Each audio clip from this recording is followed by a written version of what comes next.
Hello दोस्तों, स्वागत करते हैं आपका एक नई वीडियो में। तो आज हमारा जो टॉपिक आपको दिख रहा है टेंजेंट एंड नॉर्मल। तो हमारा आज जो कैलकुलस का लेक्चर नंबर 6 है, ठीक है, जो हमारा LT mains, LT and GIC mains, ठीक है, दोनों के लिए चल रहा है। अगर किसी को हमारा बैच ज्वाइन करना है तो कर सकता है 8630804037 पर कांटेक्ट कर लें।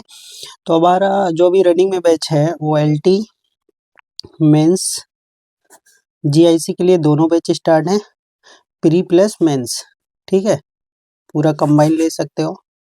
एलटी मेंस प्लस टीजीटी माध्यमिक वाला है और पीजीटी, ठीक है, इनके लिए बैचेज आप ले सकते हैं। तो बाकी अगर किसी को डेमो देखने तो हमारे बहुत सारे लेक्चर्स यूट्यूब पे पड़े हुए हैं, वहां से आप देख सकते हैं।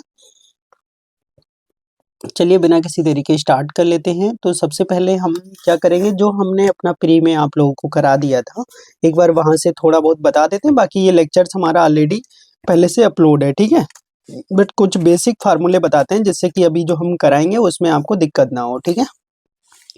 तो टेंजेंट एंड नॉर्मल की कहानी को थोड़ा समझते हैं कि slope of tangent D Y over D X क्या होता है, टेन साई। मतलब जैसे आपके पास कोई एक कर्व है और ये टेंजेंट जा रहा है, तो टेंजेंट क्या होता है, एक्स एक्सिस के साथ हमेशा सही एंगल बनाता है। टेंजेंट एक्स एक्सिस के साथ सही एंगल बनाता है, तो ये बन गया टेन साई। तो टेन साई होता है क्या, D Y over D X होता है। अब यही मान लो अगर हमारा टेंजेंट पैरेलल हो जाए, अभी ये एक्स एक्सिस से बना रहा है, अगर ये पैरेलल हो गया तो क्या होगा, एक्स एक्सिस से जीरो एंगल बनेगा और टेन जीरो का मान कितना होता है, जीरो होता है, इसलिए D Y over D X क्या हो जाएगा, जीरो। तो ध्यान रखेंगे पैरेलल के केस में D Y over D X क्या होता है, जीरो होता है। अगर टेंजेंट परपेंडिकुलर हो जाए, तो परपेंडिकुलर होगा तो साई एंगल 90 बन जाएगा, और 90 होगा तो साई 90 हो गया, और 10 90 इनफाइनाइट को 1/0, तो 1/0 किसकी वैल्यू हो गई, D Y over D X की। इसको उल्टा कर लो तो dx अपॉन dy कितना हो गया, 1/0/1। इसका मतलब dx over dy equal to 0। ये कब होगा, ये आपका तब होगा जब टेंजेंट परपेंडिकुलर होगा तो dx over dy equal to 0, और टेंजेंट पैरेलल होगा एक्स एक्सिस के तो क्या होगा, dy over dx equal to 0। आप जरा ध्यान से दो चीजें समझना है, यहीं पे कॉन्सेप्ट समझ लेना है कि नॉर्मल की बात कर ले तो नॉर्मल क्या होता है, जो स्लोप हमारा टेंजेंट का होता है उसी का उल्टा कर दिया जाए और साथ में माइनस लगा दिए, तो slope of normal equal to होता है 1/, ठीक है, स्लोप ऑफ टेंजेंट किसके, माइनस के साथ, ध्यान रखेंगे। अब if the normal is parallel to x axis, अगर नॉर्मल एक्स एक्सिस के पैरेलल है तो टेंजेंट परपेंडिकुलर हो जाएगा, और परपेंडिकुलर के केस में आपने पढ़ा है कि D Y D x over D Y equal to 0, तो एक दिया जाए उसी की हेल्प से दूसरा निकाल लिया करो। अगर नॉर्मल पैरेलल होगा एक्स एक्सिस के तो टेंजेंट परपेंडिकुलर होगा, और परपेंडिकुलर के केस में आपने पढ़ा कि dx over dy equal to 0। अब नॉर्मल अगर परपेंडिकुलर हो गया तो टेंजेंट पैरेलल होगा, और पैरेलल के केस में आपने पढ़ा है dy over dx equal to 0। तो एक से ही दोनों चीजें याद कर सकते हो, ठीक है। अब थोड़ा सा बस बेसिक और बताते हैं, बाकी ये जो मैं नोट्स पढ़ा रहा हूँ ये प्री वाले हैं, ठीक है, इसमें आपको क्वेश्चंस प्री के नोट्स से देखने, जो भी मैं कराऊंगा वो वहां पे, ठीक है, वो चीज ध्यान रखना है।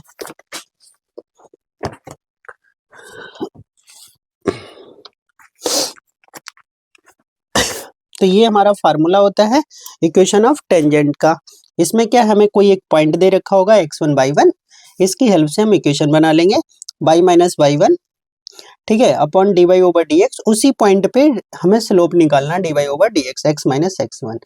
यहीं पे अगर मान लो नॉर्मल का निकालना होता तो बाकी सब कुछ तो सेम चलता, बस ये स्लोप कन्वर्ट हो जाता, -1 अपॉन करके आ जाता, ठीक है। अगर एंगल्स निकालना है दो के बीच का, दो कर्व हैं, दोनों कर्व्स के बीच का एंगल निकालना है तो दोनों का स्लोप निकाल लो, एक स्लोप m1 दूसरा स्लोप m2, और ये फार्मूला लगा देंगे theta equal to tan inverse m1 minus m2 upon 1 plus m1 into m2। अगर मान लो दोनों कर्व आपके ऑर्थोगोनली हैं, ठीक है मतलब परपेंडिकुलर कट कर रहे हैं एक दूसरे को। अब कर्व है तो कर्व में परपेंडिकुलर नहीं बोलते हैं, ऑर्थोगोनलिटी बोलते हैं। अगर ये लाइन होता तो परपेंडिकुलर बोलते, ठीक है, क्योंकि कर्व हमेशा ऑर्थोगोनली फॉर्म में रहेंगे। तो कंडीशन वही है कि 90 डिग्री वाली, जब दो कर्व आपस में 90 डिग्री पे कट करते हैं तो उन्हें ऑर्थोगोनलिटी बोलते हैं। और इस केस में क्या होता है, दोनों स्लोप का जो प्रोडक्ट होता है वो -1 के बराबर होता है। ये 4 फार्मूले आपको ध्यान रखना है। 2 मैंने पहले जो बताए थे, स्लोप कब 0 होगा, ठीक है, टेंजेंट पैरेलल हो, परपेंडिकुलर हो, उस केस में क्या होता है। बाकी ये 3 फार्मूले, टेंजेंट की इक्वेशन, नॉर्मल की इक्वेशन, एंगल बिटवीन और परपेंडिकुलर, बस यही ध्यान रखना है आपको, ठीक है। आगे देखेंगे। आगे ये खाली फार्मूले, इन पे क्वेश्चन बनना नहीं है, मैं बता देता हूँ। जैसे लेंथ ऑफ नॉर्मल निकालना है तो क्या होता है, बाई √1 + dy/dx का होल स्क्वायर, ठीक है। ये प्रूफ करा रखा है, सब प्री में मैंने करा रखा है डिटेल में, ठीक है। तो वहाँ के लेक्चर से आप जिसको भी देखना है तो वो प्री के लेक्चर से पूरा कर सकता है, ठीक है। लेंथ ऑफ सब टेंजेंट क्या होती है, तो सबसे पहले क्या करेंगे, लेंथ ऑफ टेंजेंट देख लो, बाई, तो टेंजेंट के केस में dx/dy ध्यान रखना है, ठीक है। तो बाई √1 + dx/dy का whole square. Length of normal, normal के केस में dy/dx होगा, ध्यान रखिएगा, बाई तो चलेगा ही सेम। उसके बाद टेंजेंट में देखो फिर dx/dy आ गया, बाई इंटू, उसमें क्या होगा, बाई इंटू dy/dx होगा। तो 4 चीजें याद रखना, लेंथ ऑफ सब नॉर्मल, फार्मूला याद रखना, कभी भी क्वेश्चन अगर आता है तो आपको फार्मूला पता है, आप निकाल लेंगे। पहली बात तो आएगा नहीं, मैं इतना श्योरिटी के साथ कहता हूँ, बट अगर कभी आ भी जाए तो आपको सिर्फ फार्मूला पता होना चाहिए। बाई इंटू dx/dy सब टेंजेंट, बाई इंटू dy/dx सब नॉर्मल, ठीक है। बाई √1 + dx/dy का होल स्क्वायर सब टेंजेंट, बाई √1 + dx/dy का, ये तो वही है, y1 + dx/dy length of normal. तो नॉर्मल के जितने केस होंगे वहां dy/dx रहेगा, ठीक है, और बाई शुरुआत में रहता ही है। उसके बाद आगे ये इधर से नहीं आएगा, बाकी प्री के लेक्चर्स में मैं करा चुका हूँ, वहां से आप डिटेल में पढ़ सकते हो, क्योंकि अब दोबारा वही पढ़ाऊंगा तो डबल टाइम खराब होगा। अभी ये क्वेश्चन वैसे तो काफी फेमस क्वेश्चन है, पूछा गया है कई बार, फिलहाल इतने चांसेस नहीं है मेंस में आने के, फिर भी मैं एक बार आपको डिटेल में बता देता हूँ। इस क्वेश्चन को लिखा, find the slope of the tangent to the curve, ये पैरामीट्रिक इक्वेशन दे रखी है, ठीक है, एट द पॉइंट 2, -1 इज। तो इसमें सबसे मेन कहानी क्या है, वो ये देखो, यहाँ पे तो मैंने डायरेक्टली निकाल दिया, पहले आप क्या करेंगे, मेंस में लिखेंगे तब। उसके लिए मैंने ऐसे बहुत सारे क्वेश्चंस अभी आगे कॉपी में मैं कराऊंगा, ठीक है। बहुत बड़ा लेक्चर होने वाला है आज का, मतलब लेक्चर तो बड़ा नहीं होगा, क्वेश्चंस बहुत सारे हैं, ठीक है। तो उसमें ये सब इस तरह के क्वेश्चंस कराए हुए हैं, आपको समझ आ जाएगा कैसे लिखना है। फिलहाल ये प्री के हिसाब से लिख रखा था। और वैसे आप क्या करेंगे, सिंपली नोट करेंगे, the given equation of the curve लिखेंगे यहाँ पे, ठीक है, फर्स्ट, फिर उसका लिखेंगे differentiate with respect to x, फिर दूसरी differentiate with respect to t, तो यहाँ से निकल जाएगा dx/dt। दूसरी इक्वेशन का करेंगे differentiate with respect to t, तो यहाँ से निकल जाएगा dy/dt। बाद में क्या करिए, इक्वेशन नंबर 1 को इक्वेशन नंबर 2 से डिवाइड कर दीजिएगा। तो डी y वाले को ऊपर रखना है, x वाले को नीचे रखना है, डिवाइड करने के बाद ये कहानी आ जाएगी आपकी। अब यहाँ तो आ गया आपका t में, बट आपको वैल्यू दे रखी है x की, तो ये कैसे निकालेंगे, तो ये जो x की वैल्यू 2 है ना, यहाँ लगा दो, यहाँ से t में द्विघात समीकरण बनेगा, क्वाड्रेटिक इक्वेशन सॉल्व करेंगे तो 2 वैल्यू आ जाएंगी t की, ठीक है, -5 और 2। फिर ये जो वैल्यू y की -1 है वो यहाँ रख दीजिए, ठीक है। फिर यहाँ से भी y में भी रखने के बाद 2 घात समीकरण बनेगा, वहां से भी t के 2 मान आ जाएंगे। दोनों में जो कॉमन होगा, ठीक है, वो वाला हम ले लेंगे यहाँ पे, और t की जगह वैल्यू लगा देंगे 6/7। इंपॉर्टेंट क्वेश्चन की कैटेगरी में है, बट जरूरी नहीं कि ये आए। फिलहाल आपको टाइप सारे पता होने चाहिए, तो इस टाइप का भी क्वेश्चन बन सकते हैं। इसमें सिंपली पूछा है, find the point of the curve at which the normal is parallel to the line. मतलब ये पूछना चाह रहे हैं कि ये जो कर्व है, इस पे किस पॉइंट पे नॉर्मल खींचा जाए जो इस लाइन के क्या हो जाए, पैरेलल हो जाए।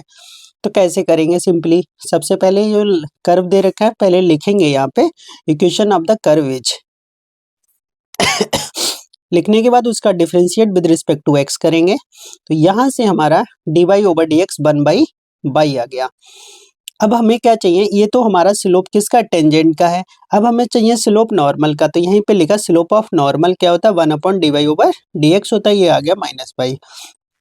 अब इन्होंने क्या बोला था कि जो हमारा स्लोप है, slope of the given line, जो हमारे पास लाइन गिवन है ये, तो slope of the given line अगर हम इसका निकालेंगे, आपने पढ़ा होगा -x का कोफिशिएंट बटे y का कोफिशिएंट होता है, ठीक है। तो यहाँ से ये निकाल लिया, तो ये आ गया 2। अब ये क्या है, दोनों बराबर हैं, क्योंकि वही लिखा है ना कि ये इसका जो स्लोप है वो नॉर्मल के कैसा है, पैरेलल है। फॉर पैरेलल स्लोप इक्वल, ठीक है। पैरेलल स्लोप कैसे होते हैं, इक्वल होते हैं, तो दोनों को इक्वल कर दें। यहाँ से बाई की वैल्यू मिल गई -2, और ये जो बाई की वैल्यू -2 मिली है, ये आप क्या करेंगे, इस कर्व को इक्वेशन 1 बना लेंगे, वहीं पे लिख देंगे फ्रॉम इक्वेशन 1। यहाँ से आपको x मिल जाएगा, तो x मिल गया, बाई मिल गया, आपके पास पॉइंट आ गया। दूसरा काम, जैसे प्री में आता तब तो आप खाली पॉइंट सेटिस्फाई करा लेंगे, है ना, बट मेंस में आता तो पूरा लिखना पड़ेगा आपको इस तरह से, ठीक है। अभी ये प्री की कॉपी से करा रहा हूँ, इसलिए थ्योरी थोड़ा अच्छे से नहीं लिखा हुआ है, बट मैं मेंस की कॉपी से कराऊंगा, तो वहां थ्योरी, यहाँ मैं आपको क्वेश्चन दिखाना चाह रहा हूँ कि ये क्वेश्चन आ सकते हैं, ठीक है। लिखना आपको वैसे ही जैसे मैं अभी 5 मिनट बाद कराने वाला हूँ। अभी आप नंबर ऑफ क्वेश्चंस को देख ले, इन्होंने लिखा है find equation of tangent eight 4, -4 on the curve. इस कर्व की इक्वेशन निकालना है, तो सबसे पहले क्या करते हैं भाई, इस कर्व का स्लोप निकालेंगे, dy/dx। लिखेंगे the given equation of the curve is, आ गया, differentiate with respect to x हो गया, इसका डिफरेंशिएशन करेंगे 2x, और ये 4 dy/dx हो गया अपना, ठीक है। यहाँ से dy/dx निकालेंगे, -x/2 आ जाएगा, और इसको हमें उसी पॉइंट पे निकालना है जो पॉइंट हमें दे रखा है। तो dy/dx स्लोप निकाल लिया, कहाँ, 4, -4 पे, ये आ गया 2। उसके बाद लिखेंगे इक्वेशन ऑफ टेंजेंट। तो इक्वेशन ऑफ टेंजेंट लिखना मेरे भाई, सिंपली ये फार्मूला होता है इक्वेशन ऑफ टेंजेंट का। लिखा बिल्कुल ठीक है विद्वत, बस बीच बीच में कुछ पॉइंट्स बढ़ाने थे इसमें। जैसे शुरुआत में लिख देंगे the equation of the curve is given by, लिख दिया। उसके बाद यहाँ differentiate with respect to x लिख दिया। उसके बाद सिंपली कुछ नहीं, बाकी प्रॉपर लिखा हुआ है, ठीक है। एक ये वाला क्वेश्चन भी आ गया, ये बिल्कुल सेम अभी जो कराए थे उसी की तरह आप कर लेंगे। 2 पैरामीट्रिक इक्वेशन है, अब इसको बार बार पूरा नहीं करेंगे, बट यहाँ नॉर्मल था, वहाँ टेंजेंट था, तो कोई दिक्कत नहीं, खाली इक्वेशन चेंज होगी आपकी, ठीक है। बाकी इसका भी टी में, इसका भी टी में, उसके बाद डिवाइड कर लेंगे, डिवाइड करने के बाद ये 1 आ गया, और t इक्वल टू यहाँ ऑलरेडी 1 दे रखा, तो सॉल्व करने की जरूरत नहीं है। अगर सॉल्व करना भी है तो t इक्वल टू 1 दोनों में लगा लीजिए, यहाँ 1 लगाएंगे तो x 1 आ गया, यहाँ 1 लगाएंगे तो बाई 2 आ गया, तो पॉइंट भी मिल गया 1, 2, तो पॉइंट हो जाएगा 1, 2, और स्लोप आ गया था 1, और उसका उल्टा करके करेंगे तो भी वो माइनस बनी रहेगा, माइनस आगे आ जाएगा। तो ये इक्वेशन का आंसर आ जाएगा। आसान था, टफ कोई है नहीं। ये सिंपल क्वेश्चन है, कर लेंगे। Find the equation of the normal to the curve. इस पॉइंट पे सिंपल इक्वेशन निकालना है, कुछ नहीं करना है, जो भी कर्व दे रखा है उसका dy/dx निकालना है, और इस पॉइंट पे निकालना, तो पॉइंट पे निकाल दिया 3/4, ये आ गया स्लोप ऑफ टेंजेंट। बट हमें इक्वेशन निकालना था नॉर्मल का, तो हम क्या निकालेंगे, स्लोप ऑफ नॉर्मल उल्टा करके माइनस लगा देंगे, simply equation of normal a, ये फार्मूला होता है। इस तरह का GIC में एक क्वेश्चन आया है, और बहुत ही सिंपल आया है, इसलिए मैंने इसके बहुत सारे क्वेश्चंस इकट्ठे किए हैं, जितने आ सकते हैं सारे क्वेश्चंस को, ठीक है, करा रखे मैंने। और एक चीज और बता दूं, इसमें बहुत सारे क्वेश्चंस हमने जो टेंजेंट और नॉर्मल के हैं, जो आपको 2D के अंदर मिल जाएंगे, वो क्वेश्चंस मैंने यहाँ पे नहीं लिए। जैसे आपका equation of normal slope, equation of normal चाहे पैराबोला हो, इलिप्स हो, हाइपरबोला हो, वो ऑलरेडी कॉपी में वहां करा रखा है मैंने, इसलिए मैंने दोबारा यहाँ पे नहीं लिखा है, ठीक है। तो ऐसा नहीं है कि बहुत सारे क्वेश्चन जो अभी और 2D के अंदर भी हैं जिसमें हमारा बहुत बार पूछा जाता है, ठीक है, equation of normal of hyperbola, ellipse, इनकी टेंजेंट और, ठीक है, नॉर्मल दोनों की इक्वेशन बहुत बार पूछी गई है, ठीक है, हाइपरबोला और इलिप्स, तो वहां पे वो करा रखा है। आप 2D 3D के नोट्स, 2D के नोट्स के अंदर देख सकते हो, तो वो क्वेश्चंस को रिपीट नहीं किए हैं हम दोबारा। अब इन दोनों के बीच का एंगल निकालना है, तो सिंपल बताए थे एंगल बिटवीन द कर्व्स। तो क्या करना है, दोनों दे रखे, पहले तो पॉइंट ऑफ इंटरसेक्शन निकालेंगे, तो x की वैल्यू 8 आ गई, x की वैल्यू 8 क्वेश्चन में लगाएंगे, तो y की 2 वैल्यू आ गई, +-6, तो एक पॉइंट हो गया 8, 6, दूसरा हो गया -8, -6। ये क्वेश्चन सारे डिटेल में करा रखे हैं, और यहाँ बिल्कुल ठीक लिखा हुआ है। उसके बाद क्या करेंगे, फर्स्ट वाले का dy/dx निकाला, और 8, 6 पे निकाल लिया, स्लोप आ गया 1/3। दूसरे का भी निकाला dy/dx, और इसका भी 8, 6 पे निकाल लिया, -3 आ गया। तो 3 और 1/3 दोनों एक दूसरे का प्रोडक्ट आ रहा है -1, इसका मतलब हो गया इनके बीच का जो एंगल है वो π/2 है। ऐसे भी कर सकते हो, या फार्मूला भी लगा सकते थे सिंपल, दूसरे का 8 कामा -6 पे पहली इक्वेशन का भी निकाला, -1/3 दूसरे का निकाला, ये भी 3, तो फिर यहाँ भी प्रोडक्ट -1 आ गया। अर्थात दोनों केस में उनके बीच का एंगल, अब आपको पता ही है कि अगर एक लाइन है, ठीक है, तो वो दूसरे के साथ जो स्लोप का एंगल बनाएगी वो 90 डिग्री बनाएगी। अगर एक 90 बन गया तो दूसरा भी 90 ही बनने वाला है। बट अच्छा पॉइंट अलग अलग है तो बदल भी सकता था, ठीक है। यहाँ भी एंगल ऑफ इंटरसेक्शन पूछा है, कर लेंगे, कोई नया क्वेश्चन नहीं है, ठीक है। तो इसमें अब आते हैं आपको जो मैंने नए क्वेश्चन ऐड किए हैं, ये तो था आपका प्रीवियस कॉपी में, आप पढ़ सकते हो। और जो भी आपके बच्चे ऐप पे जुड़े हुए हैं अपने, ठीक है, वहाँ पे मैंने फुल कैलकुलस का नोट्स एक साथ भेज दिया। एक बार मैं समझा देता हूँ। तो उसमें जो मैंने अभी नोट्स प्रोवाइड किया वो फुल कैलकुलस का एक साथ दे दिया है, ठीक है। फुल कैलकुलस नोट्स अभी मैंने सेंड किया था। तो वो क्यों किया था? क्योंकि पहले जो हमने नोट्स सेंड किए थे वो टुकड़ों में सेंड किए थे। लिमिट, कंटिन्यूटी, डिफरेंशियबिलिटी का एक साथ किया था, फिर मैक्सिमा, मिनिमा, इंक्रीजिंग, डिक्रीजिंग एक साथ किया था।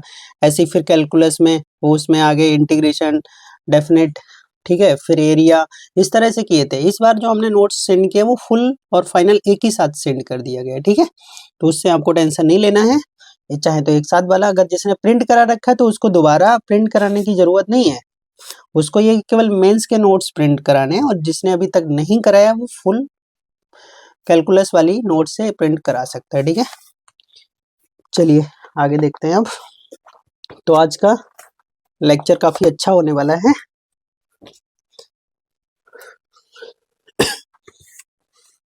तो देखो कितने पेजेस हैं, 1 2 3 4 5 6 7 8 9 10 पेज का मतलब है, मतलब 10 तो पन्ने हैं, 20 पेज हैं। तो 20 पेज में आप समझ सकते हो कि टेंजेंट और नॉर्मल के अगर इतने पेज में मैंने क्वेश्चंस लिखे हैं तो कितने ज़्यादा क्वेश्चंस हो सकते हैं। इसमें मैंने प्रॉपर थ्योरी लिखा है, आपको छोड़ तो सकते हैं थोड़ा बहुत, बट इससे बढ़ाने की ज़रूरत नहीं पड़ेगी कि इससे ज़्यादा आपको मतलब थ्योरी को डिटेल में बढ़ाना पड़े, इतना नहीं होगा आपको, ठीक है। क्योंकि मैंने खुद ही इतना डिटेल में लिख दिया और इसमें बहुत ज़्यादा मुझे पेन चलाने की ज़रूरत नहीं है, मुझे सिर्फ हिंट देने की ज़रूरत है। मैं आधे घंटे में करा दूंगा ये आपको, ठीक है। क्योंकि क्या है, नंबर ऑफ क्वेश्चन ही तो हैं और ये टेंजेंट नॉर्मल में सारी चीजें आपको पता है, बट मेरे को नंबर ऑफ क्वेश्चंस आपको दर्शन कराने हैं। करना कैसे वो बताना है, बस थोड़ा सा हिंट देना है। तो मैंने सारे टाइप के क्वेश्चंस करा लिए। जैसे क्या है, पहले क्या होता है स्लोप, दो बता देता हूँ। तो पहले पॉइंट में मैंने जो क्वेश्चन उठाए हैं जिसमें स्लोप, टेंजेंट का स्लोप, नॉर्मल का स्लोप कैसे निकालते हैं, फिर अगले इक्वेशंस कैसे पॉइंट कैसे निकालते हैं, फिर इक्वेशंस कैसे निकालते हैं, एंगल कैसे निकालते हैं बीच का, और ऑर्थोगोनलिटी की कंडीशन दे रखी होती है तो वहाँ पे हम कंडीशन को लगा के किसी कांस्टेंट की वैल्यू कैसे फाइंड करते हैं या कोई रिलेशन कैसे फाइंड करते हैं। तो ये 5 टाइप के क्वेश्चन रहने वाले हैं, ठीक है। और ये पांचों टाइप के क्वेश्चंस में से कोई एक क्वेश्चन भी आ गया ना तो बहुत अच्छा रहेगा। देखो एक चीज मैं बता दूं, आप ये मत समझिएगा कि क्वेश्चन पेपर बहुत टफ आएगा, ना इस बार टफ आया था ना आगे टफ आएगा। तो आप ये मत सोचिएगा कि यार ये टेंजेंट नॉर्मल की इक्वेशन कैसे पूछ सकता है, तो इतना जरूरी नहीं कि वो कुछ भी पूछ सकता है, ठीक है। तो क्योंकि जीआईसी में आ सकता है तो एलटी में क्यों नहीं आ सकता। अब पहला क्वेश्चन समझेंगे। देखो इसमें मुझे जहां पेन चलाने की जरूरत पड़ेगी वहीं पे चलाऊंगा, बाकी तो आप बस डिटेल में समझते चलिएगा सब, ठीक है। पहले लिखा find the slope of the tangent and the normal to the curve. तो सबसे पहले क्या पूछ रहे हैं, स्लोप पूछ रहे हैं, किस किस का, टेंजेंट का और नॉर्मल का। तो टेंजेंट और नॉर्मल हमें चाहिए स्लोप। अब बात करूं हिंदी में, अगर बात करूं तो हमारे लिए क्या चाहिए, स्पर्श रेखा की प्रवणता और अभिलंब रेखा की प्रवणता। नॉर्मल मतलब होता है अभिलंब, ठीक है, की प्रवणता ज्ञात करना है। तो सबसे पहले हमने वही लिखा जो हमें इक्वेशन दे रखा था, the equation of the curve is, ठीक है। तो जो दिया था वो हमने लिख दिया। उसके बाद इस कर्व का हमने क्या करा, सिंपली डिफरेंशिएट कर दिया। और डिफरेंशिएशन तो आप कर ही लेंगे भाई, इतने सिंपल क्वेश्चन को मैं डिफरेंशिएशन क्या ही करके बताऊंगा, है ना।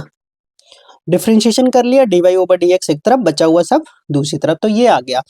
अब इसका स्लोप हमने क्या किया, हमें चाहिए था 1,1 पे, तो हमने 1,1 पे ऐसे ही लिखना है आपको। आप चाहे तो लाइन भी लिख सकते हैं, स्लोप, ठीक है, एट 1,1, ये सिंपली ऐसे लिख दोगे, वो अगली लाइन में बता देंगे जब हम टेंजेंट या नॉर्मल की इक्वेशन लिखेंगे तब। तो x की वैल्यू 1 है, y की वैल्यू 1 है, ऊपर -2/5 आ गया। स्लोप ऑफ टेंजेंट एट 1,1, और इक्वल में ऐसे भी दिखा दो dy over dx at 1,1 equal to 2/5। अब लिखना स्लोप ऑफ नॉर्मल, ये नॉर्मल लिखा हुआ है, ठीक है, अगर किसी को समझ नहीं है तो देख लीजिएगा। एट पॉइंट 1,1 इसको उल्टा करके माइनस लगा देना, उल्टा करेंगे 5/2 और माइनस लगा देंगे तो सिंपली हो जाएगा -5/2। ठीक है, क्लियर है। अब इस क्वेश्चन को देखो, ऐसे ही चलेंगे क्वेश्चन। तो हम सबसे पहले क्वेश्चन में क्या सीखे कि ये देखो सबको आता है, आप ये मत समझिएगा कि यार मैं इन छोटी चीजों को इतना क्यों कर रहा हूँ। तो क्वेश्चन है, कोई भी आ सकता है पेपर में, तो हमें किसी को, ठीक है, इतनी ऐसा भी नहीं है कि किसी को इम्पोर्टेंस नहीं देनी है भाई, हर क्वेश्चन को बराबर इम्पोर्टेंस देनी है, कोई भी क्वेश्चन आ सकता है पेपर में, ठीक है। तो किसी को भी हल्के में लेने की जरूरत नहीं है कि आप पता चले टफ ही टफ पढ़ते रहे और सरल आ जाए फिर वो आप भूल चुके हो। तो पहला क्वेश्चन क्लियर हो गया कि कर्व देने के बाद पॉइंट दे देगा, फिर आपसे स्लोप, टेंजेंट और नॉर्मल का पूछ सकता है। दूसरा क्वेश्चन, एट व्हाट पॉइंट, दूसरे में पॉइंट पूछ सकता है, कैसे, at what point on the curve, ये कर्व दे रखा है, ठीक है, the tangent is parallel to the y axis. इन्होंने क्या बोला, सिंपल देखिएगा, इन्होंने किस पॉइंट पर जो इसका टेंजेंट होगा वो पैरेलल होगा वाई एक्सिस के, समझ रहे हो, ठीक है। तो सबसे पहले हमें पॉइंट पता नहीं था तो हमने सिंपल थ्योरी में लिख लेना है, ठीक है। लेट पी मतलब point x1, y1 be the required point as p1 p x1, y1 lies on the curve, क्योंकि अगर वो टेंजेंट है तो टेंजेंट तो हमेशा पॉइंट पे मतलब कर्व पे होता ही है ना बिंदु, वो तो वो इस पॉइंट पे होगा। तो वही लिखा है कि ये वो हमारा जो पॉइंट है, किस पॉइंट की बात कर रहे हैं, वो पॉइंट हमने मान लिया ये। तो हम सिंपली अगर हिंदी वाले होंगे तो माना भाई पॉइंट है, ठीक है, या बिंदु x1, y1 है, ठीक है। अब वह बिंदु दिए गए कर्व पे क्या होगा, लाइज करेगा हिंदी में, या उसको संतुष्ट करेगा, ठीक है, इस तरह से लिख सकते एक सेकेंड। तो समझ गए होंगे, हमने पॉइंट मान लिया और वो पॉइंट क्या होगा, कर्व पे लाइज कर रहा होगा, ठीक है। तो ऐसी थ्योरी लिखना है, अगर वो लाइज कर रहा होगा तो उसको सेटिस्फाई करेगा। तो जहां जहां पे हमारा जो कर्व था उसको हमने x1, y1 से पास करा दिया, उसको इक्वेशन 1 ले लिया, ठीक है। अब चाहे तो जरूरी नहीं आप यहाँ से ही स्टार्टिंग करें, आप स्टार्टिंग पहले उसका डिफरेंशिएशन से भी कर सकते थे, ऐसी कोई दिक्कत नहीं, मतलब सारी चीजें आ जानी चाहिए, सीक्वेंस ऊपर नीचे हो सकती है। उसके बाद लिखा है if the tangent to the given curve at p is parallel to the y axis, क्योंकि ये दिया हुआ है, इन्होंने दिया है ना कि tangent is parallel to the y axis, तो मान के चल रहे हैं कि if the tangent to the given curve, जो भी कर्व हमें गिवन था जिसका हम बिंदु P पे टेंजेंट निकाल रहे थे, वो पैरेलल है वाई एक्सिस के। और अभी आपको बताया था वाई एक्सिस के पैरेलल होने का मतलब होता है कि एक्स एक्सिस के परपेंडिकुलर है, और एक्स एक्सिस के परपेंडिकुलर अभी आपको बताए थे dx over dy equal to क्या होता है, 0 होता है। तो ये चीजें मैंने इसीलिए आपको बेसिक समझा दिया जिससे कि आपको दोबारा दिक्कत ना हो। एक सेकेंड,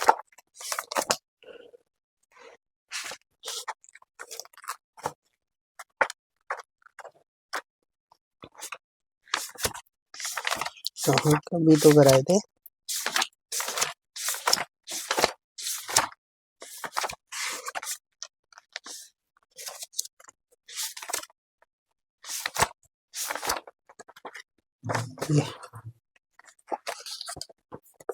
अभी देखो बोला था tangent perpendicular to y x axis. अब अगर बाई के पैरेलल होगा, बाई के पैरेलल होगा इसका मतलब एक्स के परपेंडिकुलर होगा, और एक्स के परपेंडिकुलर का मतलब dx over dy equal to 0। तो ये कंडीशन जरूरी नहीं कि कंडीशन आए हर बार, कंडीशन के थ्रू क्वेश्चन बन सकता है। तो समझ गए, if the tangent to the given curve at p is parallel to y axis then dx over dy equal to 0, ये पॉइंट लिखा हुआ, चाहे तो x1 y1 लिख सकते थे। तो यहाँ पे हमने क्या किया, सिंपली सबसे पहले एक पॉइंट कंसीडर किया, उस पॉइंट से हमने कर्व को सेटिस्फाई करा दिया। अब जो कंडीशन दे रखी थी कि उस पॉइंट पे, ठीक है, हमारा जो टेंजेंट है वो पैरेलल है किसके, बाई एक्सिस के, that means perpendicular to x axis, अर्थात dx over dy equal to 0। अब कुछ नहीं करना है, आपको कर्व लेना है, अब कर्व का स्लोप निकाल देना है, ठीक है और वहां से dx ओवर dy को पॉइंट में रख के बराबर 0 कर देना है, वहां से आपको पॉइंट मिल जाएगा। तो प्रोसेस पूरा समझ गए आप।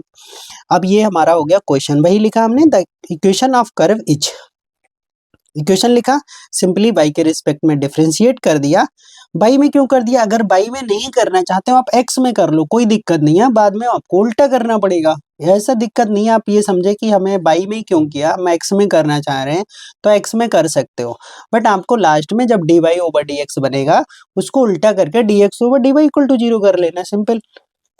ठीक है, तो यहाँ से हमने डिफ्रेंशिएशन करके d x over D y निकाल लिया और इसको बिंदु P पे हमने वैल्यू निकाली। P हमारा x1 y1, x की जगह x1 y की जगह y1।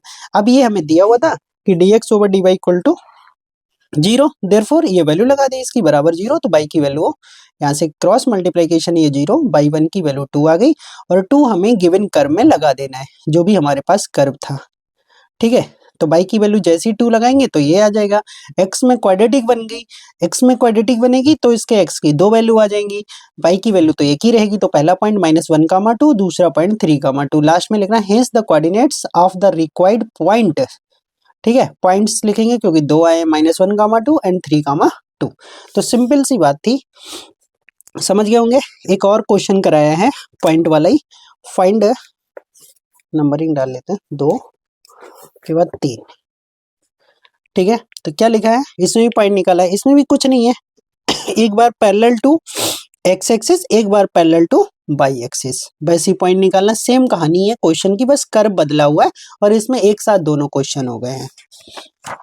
ठीक है, तो ये मत सोचिएगा कितने हल्के क्वेश्चंस करा रहे हैं, बट यहाँ से आपको बहुत सारी चीजें लिखना भी आ जाएगा, जितना आप अच्छे से प्रैक्टिस करेंगे ना उतने अच्छे से आपको लिखना भी आ जाएगा। लेट पी, मान लिया वही point V A point on the curve, अब कर्व पे है तो उसको सेटिस्फाई करेगा, सिंपल लिख लिए। अब हमने दोबारा कर्व लिखा, उसका d Y over D x निकाल लिया, जैसा कि आप अभी पढ़ चुके हो बार बार, तो ये हो गया, समझ गए होगे, d Y over D x ये आ गया। अब पहला केस हमने क्या किया कि if the tangent p x1, y1 parallel to x axis होगा तो d Y over D x equal to 0 होगा, ये पढ़ रखा है। यहाँ से x1 0 आ गया, x1 0 जो आया है वो हम उठा के कर्व में लगा दें, तो x1 0 से ये वाली वैल्यू हो गई 0 और ये आ गया निगेटिव उधर जाके, तो बाई 1 स्क्वायर आ गया 16, विच इज, अब किसी का स्क्वायर निगेटिव हो नहीं सकता तो which is impossible as y is real, यहाँ पे बाई है बाई 1 नहीं है, वो थोड़ा हटाया हुआ है क्योंकि हमारा बाई रियल है, तो ये कैसे निगेटिव हो सकता, हो ही नहीं सकता। Hence there is no point on the curve where tangent is parallel to x axis, ऐसा हमारा कर्व पे कोई भी पॉइंट नहीं हम खींच सकते जिससे हमारा टेंजेंट x एक्सिस के पैरेलल हो जाए, बस कहानी फिनिश। अब दूसरा क्वेश्चन इसी में, tangent parallel two by axis by axis के पैरेलल होगा तो dx ओवर dy 0 होगा, इसका मतलब अब इसको 0 करेंगे तो यहाँ से y1 0 आ गया, y1 को आप 0 करेंगे यहाँ से तो x1 स्क्वायर बराबर 9 हो जाएगा, तो x1 स्क्वायर 9 है तो x1 की वैल्यू कितनी आ जाएगी, +-3 आ जाएगी, तो बाई 0 है तो एक 3, 0, दूसरा -3, 0। क्वेश्चन समझ गए होगे, बहुत आसान क्वेश्चन था। सिंपली हमें क्या करना था, एक बार फिर समझ लो, दिए गए कर्व को पॉइंट से सेटिस्फाई कराना था, उसके बाद इसका d Y over D x निकालना था, और कहाँ पे x1, y1 पे। पहले पॉइंट पे क्या करना था, पैरेलल था तो dx ओवर dy को 0 करके पॉइंट निकाला, दूसरे को पैरेलल बाई एक्सिस के था तो dx ओवर dy को 0 करके निकाला, बस इतना था। अगला क्वेश्चन, फाइंड द कोऑर्डिनेट्स, मतलब फिर पॉइंट का क्वेश्चन दे दिया, चौथा क्वेश्चन है ये पॉइंट्स का।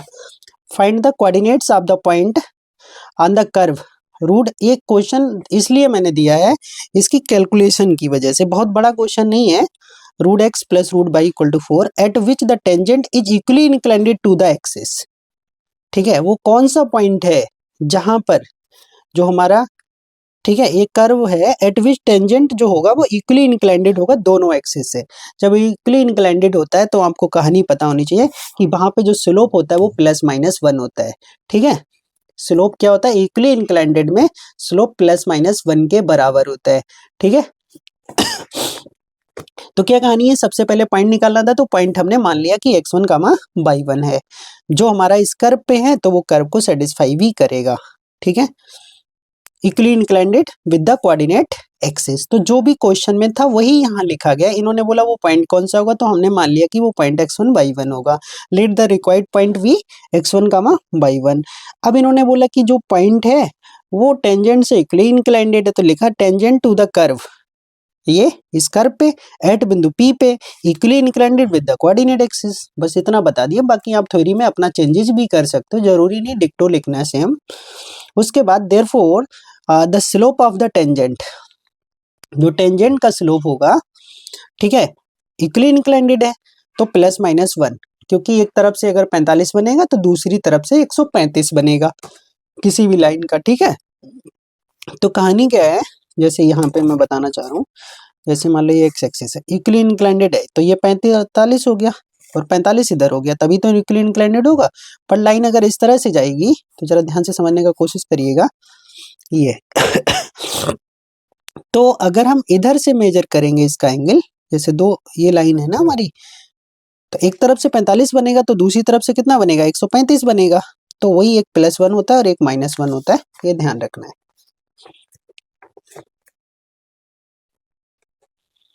तो उस तरह से हमारा एंगल ये आ जाएगा, डायरेक्टली भी लिख सकते हो, कोई दिक्कत नहीं। अब ये हमारा +-1 हो गया, dy/dx equal to +-1। Tangent dy/dx होता है बिंदु P पे, ये तो यहाँ पे निकाल के छोड़ दिया। अब ये लाइन आप चाहे पहले कर सकते थे या बाद में कर सकते थे।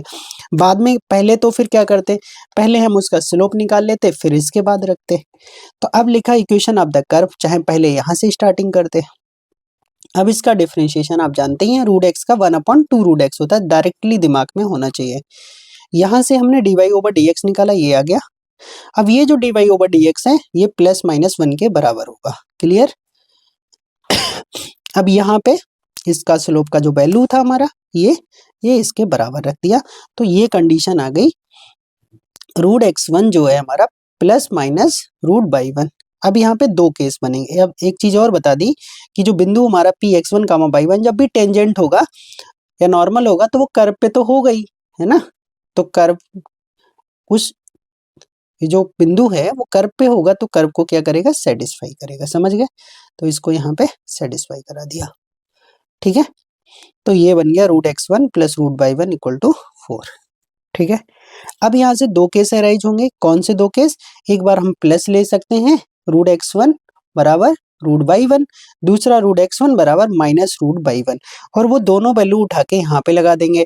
जैसे √x1 तो √x1 है ही, y भी √x1 हो जाएगा, तो ये 2 √x1 बराबर 2, तो वहां से हमारा 2 कट जाएगा, तो √x1 बराबर 2 और x1 की वैल्यू 4 आ जाएगी। इस तरह से दो केस अराइज हो गए।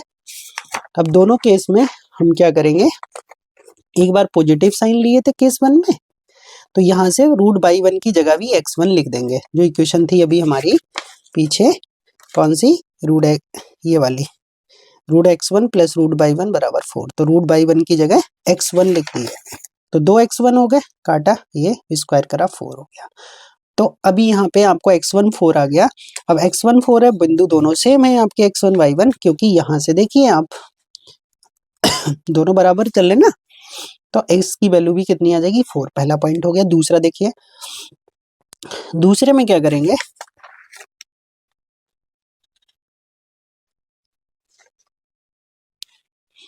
ये आपका जो आया था वो 4 आ गया था, ठीक है। अब देखिए दूसरा पॉइंट, तो यहाँ पे क्या लिखा, वेन √x1, ये माइनस में है, अब माइनस में है तो ये इधर कितना कर देंगे, चाहे किसी को एक की जगह माइनस लिख दो, कट के कितना आ जाएगा, 0 आ जाएगा। 0 4 के बराबर हो नहीं सकता, विच इज एब्सर्ड, मतलब ये पॉसिबल नहीं है, ठीक है। तो √x1 इक्वल टू -√y1 is not possible, hence the coordinates of the required point are, ठीक है, 4, तो सिर्फ केवल 4, ही होंगे। पॉइंट आर की जगह इज भी लिख सकते हो, ठीक है, आर हटा दीजिए, क्यों नहीं, क्योंकि सिंगल पॉइंट आया, दो आते तो आर लिखते, ये ग्रामेटिकल मिस्टेक हो जाएगा, समझ गया। एक अगला क्वेश्चन देखेंगे, ये भी अच्छा क्वेश्चन है, फाइंड द इक्वेशन। अब देखो अभी तक हमने पॉइंट के क्वेश्चन कराए थे, कि पहले न बताया था स्लोप कैसे निकालते हैं टेंजेंट और नॉर्मल का, फिर मैंने 4 क्वेश्चन कराए कि हर कंडीशन में, अलग अलग कंडीशन में पॉइंट्स कैसे फाइंड आउट करोगे। फिर अब आपका है इक्वेशन कैसे फाइंड करेंगे। Find the equation of the normal, find the equation of the tangent and the normal, दोनों एक साथ दे दी, at the point T on the curve x equal to a sin cube t, y equal to a sin a cos cube t। Simple सा question है, तो पहले क्या लिखेंगे, v है जो हमें गिवन कर्व है, लिख लिए, दोनों का डिफरेंशिएशन कर दिया विद रिस्पेक्ट टू t। ये आसानी से कर लेंगे, मुझे समझाने की जरूरत नहीं है, यहाँ पे मेरा काम है सिर्फ आपको ठीक है, जहां पे दिक्कत होगी वहां पे करके बताना, डिफरेंशिएशन में दिक्कत नहीं होती है किसी को। ठीक है, 3 आगे आ जाएगा साइन स्क्वायर टी, और साइन का दोबारा करेंगे कॉस टी, सेम यहाँ पे 3 आगे आ जाएगा, कॉस स्क्वायर टी एक पावर कम, कॉस का करेंगे माइनस, माइनस आगे आ गया, इसको इससे डिवाइड कर देंगे, dy ओवर dx आ जाएगा। ठीक है, तो ये आ गया माइनस बी अपॉन ए कॉस टी बटे साइन टी। क्लियर? अब देखेंगे, तो अब हमारे लिए क्या मिल चुका है, so the equation of tangent eight the point at the T etch, मतलब टी पॉइंट पे चाहिए, है ना, पॉइंट क्या है, टी है। तो अब यहाँ पे हमने इक्वेशन निकाल लिया, यही फार्मूला होता है इक्वेशन ऑफ टेंजेंट का, y minus y one d Y over D x, x minus x one. तो सिंपली जो वैल्यू था वो लगा दिया। ठीक है, पॉइंट हमारा वही a cos क्यूब टी और a sin a cos cube b cos cube T, तो y की वैल्यू ये, x की वैल्यू ये x1, dy ओवर dx निकाला, क्रॉस मल्टीप्लाई करोगे यहाँ से आसानी से आंसर आ जाएगा आपका। ठीक है, कैसे करेंगे एक बार बता देता हूँ, ये जो b cos क्यूब टी है इधर आके प्लस हो जाएगा, a बाई sin टी तो ऐसे ही है। अब ये वैल्यू जब इधर आएगी तो इसमें क्या क्या कॉमन आ रहा है वो समझ लो, तो a और b और sin टी cos टी आ जाएगा कॉमन, तो यहाँ से बचेगा cos स्क्वायर टी, इधर से बचेगा sin स्क्वायर टी, तो cos square T sin square T की वैल्यू 1 होती है, डायरेक्ट यहाँ पे आंसर आ जाएगा।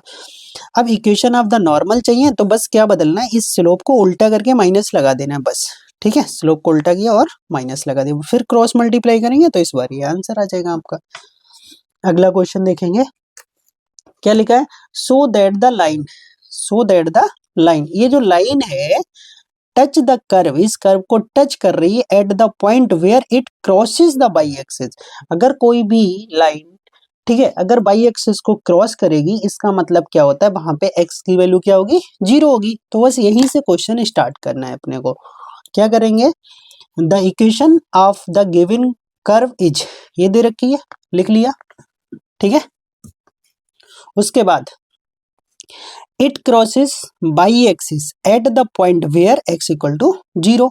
अब x की वैल्यू 0 में ही लगा देंगे, हमें मिल जाएगा पॉइंट। तो x की वैल्यू 0 लगाने से, तो ये वैल्यू 0 और e की पावर 0 1, तो y इक्वल टू आ गया b, और y इक्वल टू b कब आया, जब x इक्वल टू 0 था। तो पॉइंट क्या हो गया, so the point of contact is 0 comma b। तो x की वैल्यू 0, y की वैल्यू b, पॉइंट मिल गया। अब पॉइंट मिल गया तो इक्वेशन आप आसानी से निकाल सकते हो। ठीक है, अब टेंजेंट की इक्वेशन निकालिए, अगर सेम आ जाती है तो टच करेगी, अगर टेंजेंट की इक्वेशन सेम नहीं आती तो टच नहीं करेगी। तो हम करते क्या, वो पॉइंट नहीं निकालते हम, सॉरी इक्वेशन डायरेक्ट नहीं निकालते, चेक नहीं करते प्रूफ, क्या करते हैं, पॉइंट निकालते हैं, पॉइंट निकालने के बाद इक्वेशन निकालते हैं, अगर वो इक्वेशन सेम आ रही है तो हो जाएगा टच। इसी की तरह एक क्वेश्चन आगे भी कराया है, तो ये सीधे सीधे dy ओवर इसका dx निकाल लेंगे ना, इस तरह से dy ओवर dx ये आ जाएगा। किस पॉइंट पे निकालना था, 0 कामा b पे, तो x की जगह 0, y की जगह v लगा के, तो ये आ गया अपना टेंजेंट, सॉरी स्लोप आ गया एट पॉइंट 0 कामा b पे।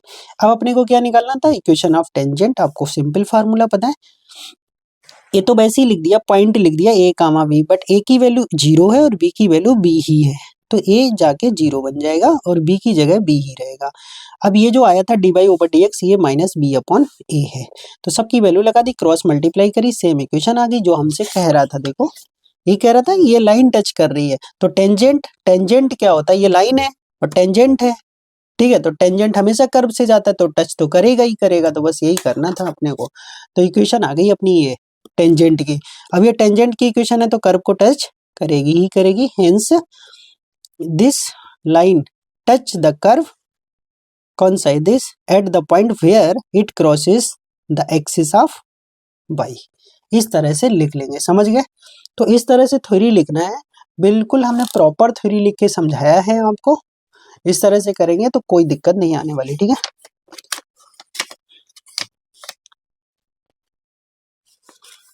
देखिएगा, find the equation of normals, यहाँ इक्वेशंस लिखा हुआ, जैसे ब्रैकेट में एस लगने का मतलब ये है कि इक्वेशन एक से ज्यादा आ सकती हैं नॉर्मल्स की। ठीक है, तो find the equations of the normals. ठीक है, टू द कर्व, ये कर्व है, विच इज या are parallel to the line, जो कि इस लाइन के कैसे पैरेलल, अभी मैंने जो प्रीवियस कॉपी से पढ़ाया था आपको, जो प्री में कराया उसमें भी ऐसा क्वेश्चन था। तो अब करना है क्या है अपने को, सबसे पहले ये इक्वेशन दे रखा है, इसका dy/dx निकाल लेंगे और इसका स्लोप निकाल लेंगे, दोनों को क्या कर देंगे, इक्वल कर देंगे। ठीक है, तो सबसे पहले late the required normal be drawn at the point x1, y1 the equation of the given curve is. ठीक है, तो ये 3x² माइनस वाई स्क्वायर बराबर 8 लिख लिया, इसका निकाल लेंगे डेरिवेटिव dy/dx, कर लेंगे सिंपल। अब dy/dx आ गया अपना ये, अब जो पॉइंट माने थे वो था x1 y1, तो ये आ गया स्लोप। अब ये जो स्लोप है और नॉर्मल का जो स्लोप है वो इस लाइन के क्या है, पैरेलल है, तो इस लाइन का स्लोप निकाल लो, कितना होता है -x का गुणांक माइनस x का कोफिशिएंट अपॉन y का कोफिशिएंट, तो -1/3 डायरेक्ट लिख लेंगे। और ये तो ये दोनों कैसे हैं, पैरेलल हैं, जो नॉर्मल की लाइन है और इस लाइन का जो स्लोप है दोनों कैसे हैं, पैरेलल, पैरेलल में क्या हो जाते हैं, दोनों इक्वल हो जाते हैं। अच्छा, इन्होंने क्या बोला, एक चीज फिर से क्वेश्चन को देखेंगे, find the equation of normals, ठीक है, to the curve which are parallel to the line, वो इस लाइन के कैसा है, पैरेलल है, किसका स्लोप, इक्वेशन ऑफ नॉर्मल चाहिए, तो नॉर्मल का स्लोप चाहिए होगा, तो ये जो निकल के आया ये है टेंजेंट का स्लोप, तो नॉर्मल का जो स्लोप होगा वो पैरेलल है। ठीक है, तो ये चीज जरूर ध्यान रखना है, अगर यहीं पे टेंजेंट बोला जाता तो दोनों डायरेक्टली बराबर कर देते, और नॉर्मल बोला गया तो इसको आपको नॉर्मल का स्लोप बनाना पड़ेगा। तो क्या करेंगे, हमने लिखा है साफ साफ slope of normal at x1, y1, अभी ये जो निकला है ये स्लोप ऑफ टेंजेंट निकला है, तो slope of normal at x1, y1 equal to slope of the line, इस लाइन के इक्वल है, तो इस लाइन का स्लोप 1/3 है और नॉर्मल का स्लोप हो जाएगा -y/3x1। समझ रहे हो कि कैसे आ रहा होगा ये। ठीक है, जो भी था उसका उल्टा करके माइनस, दोनों को बराबर किया, यहाँ से अपना पॉइंट मिल गया x1, y1। क्लियर, तो यहाँ से अपने को पॉइंट मिल चुका है। अब ये दोनों पॉइंटों की हेल्प से जो हमारे पास कर्व था वहां लगा दीजिए, x1 लगाएंगे, तो x1 देखो कर्व अपने पास था 3x² माइनस वाई स्क्वायर, तो यहाँ पे 3x1² माइनस y1², तो ये जो है y1 इसकी जगह भी x1 लिख देंगे, तो 3x1² में से x1² घटेगा तो 2x1² बराबर 8, x1² 4, तो x1 बराबर +-2, और x1 अगर +-2 आ जाएगा तो y की वैल्यू यहीं से निकल जाएगी। ठीक है, क्योंकि वो दोनों बराबर हैं। तो समझ गए ये कैसे आया, इसकी जगह y1 x1 ही हो गया, घटाया तो 2, 2 से काटा 4, और 4 किसका होता है, 2 का, तो x1 की वैल्यू 2 लगाएंगे, तो उसी कर्व में जिसकी बात चल रही थी अभी, वहाँ x1 2 लगाएंगे, y1 2 मिलेगा, x1 -2 लगाएंगे, y1 -2 मिलेगा, तो अपना पॉइंट हो गया 2, 2 एंड -2, -2। तो एक इस वाले पॉइंट पे नॉर्मल की इक्वेशन निकालना, एक इस पे निकालना, इसीलिए वो इज और आर करके लिखा हुआ था क्वेश्चन में। तो इक्वेशन ऑफ नॉर्मल एट 2, 2, तो क्या हुआ, वही y - y1 यही होता ना, बटे 1 - dy/dx, कहाँ, x1, y1 पॉइंट पे x -2। ठीक है, तो x1 y1 2 और ये 2 आ गया, इसका स्लोप अभी निकाले थे नॉर्मल का -1/3, क्योंकि ये स्लोप इसी के बराबर ही तो है, तो ये इसके बराबर है, तो ये वैल्यू ना लगा के सीधे सीधे यही वैल्यू लगाइए, तो 1/3। अब क्रॉस मल्टीप्लाई करेंगे तो आंसर आ जाएगा, दूसरे में पॉइंट -2, -2 है, तो इधर भी माइनस होता तो ये y+2 हो जाएगा, ये x+2, 1/3 क्रॉस मल्टीप्लाई करेंगे तो दूसरी इक्वेशन यहाँ से आ जाएगी। तो क्वेश्चन अच्छा था, क्या करना था, सिंपली आपको फिर समझ लीजिए, इन्होंने बोला था एक हमें इक्वेशन निकालना है नॉर्मल का। ठीक है, तो नॉर्मल की जो इक्वेशन निकालनी थी, एक कर्व दे रखा था और वो पैरेलल था किसी लाइन के। ठीक है, तो सबसे पहले हमने क्या किया, जो हमें कर्व दे रखा था उसका dy/dx निकाला, उसके बाद ठीक है, और जो लाइन दे रखी थी उसका स्लोप निकाला। ठीक है, और जो कर्व का स्लोप निकाला था वहां से नॉर्मल का स्लोप बना लिया, दोनों को बराबर करा, वहां से हमें पॉइंट मिल गया, x1 y1 वैल्यू मिल गई, ये हमने कर्व में रखे पॉइंट निकाल लिया, 2 पॉइंट निकले तो 2 नॉर्मल की इक्वेशन आ गई। अगला question, find the equation of tangents to the curve which is perpendicular to the line, इस बार परपेंडिकुलर हो गया। ठीक है, तो फिर वही काम, अब अगर हमारा कोई पॉइंट है तो सिंपल सी बात है भाई कि उसको क्या करेगा, टेंजेंट है, टच तो करेगा, बट उसकी जरूरत अभी है नहीं, तो सिंपली करना है क्या, find the equation of tangent to the curve y equal to x cube plus 2x plus 6 which is perpendicular to the line x plus 14 y, इसके कैसे परपेंडिकुलर है। अब समझिएगा जरा ध्यान से यहाँ पे। तो सबसे पहले क्या करना, पॉइंट निकालना है। तो पॉइंट क्या है पता नहीं, अभी मान लेते हैं। Late the coordinates of the point, ठीक है, ऑफ कॉन्टेक्ट, मतलब कॉन्टेक्ट का मतलब वही अलग थ्योरी में समझिएगा इसको कि मतलब वही टच वाला, ठीक है। ये simply let the coordinates of the point where the curve touch, ठीक है, एट पॉइंट P, यहां मान लेते x1/1 हो जाता। अब ये जो कर्व है जिस पे ये पॉइंट हमने कंसीडर किया है, तो वो उस पे आ रहा है तो उसको सेटिस्फाई करेगा, और सेटिस्फाई करेगा तो जहां xy लिखा है वहां x1/1 रिप्लेस कर देंगे। समझ गए।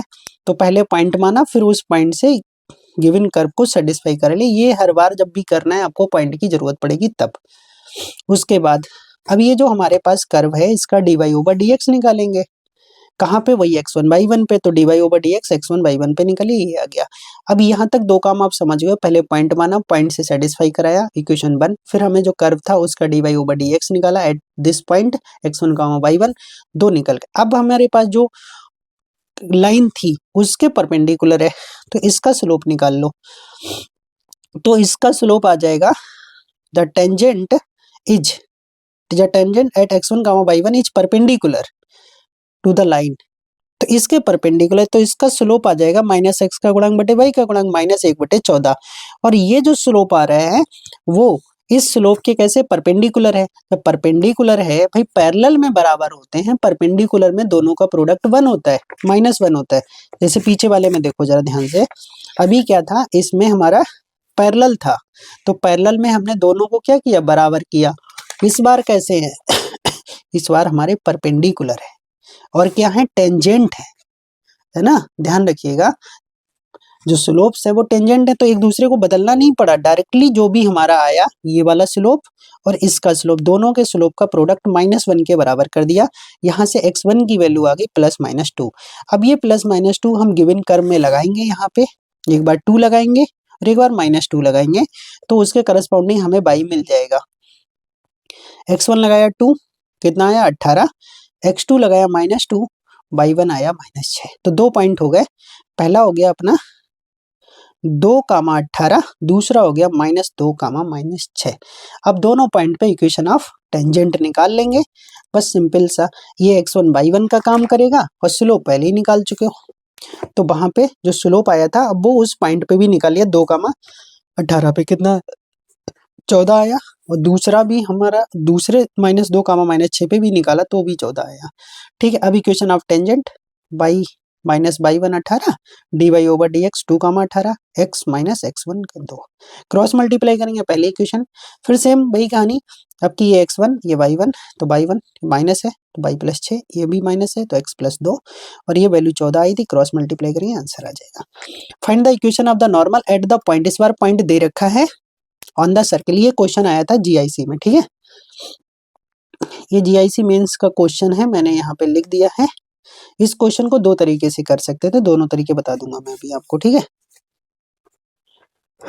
तो क्या आया था, find the equation of the normal at the point 2,3 on the circle. इस सर्किल पे, अब सर्किल बोलो या कर्व बोलो उससे दिक्कत नहीं है भाई, आप पर्टिकुलर नाम बोल दीजिए या सिंपली कर्व लिख दीजिए। इससे आपको ये नहीं करने की या सर्किल दे रखा तो थोड़ा अलग तरीके से करना, नहीं करना एक ही तरीके से है। तो equation of the given curve या सर्किल ये लिख लिया, यहाँ से हमने इसका dy/dx निकाला, डिफरेंशिएशन तो कर लेंगे आप सिंपली, तो डिफरेंशिएशन करने पे ये आ गया अपना, ठीक है।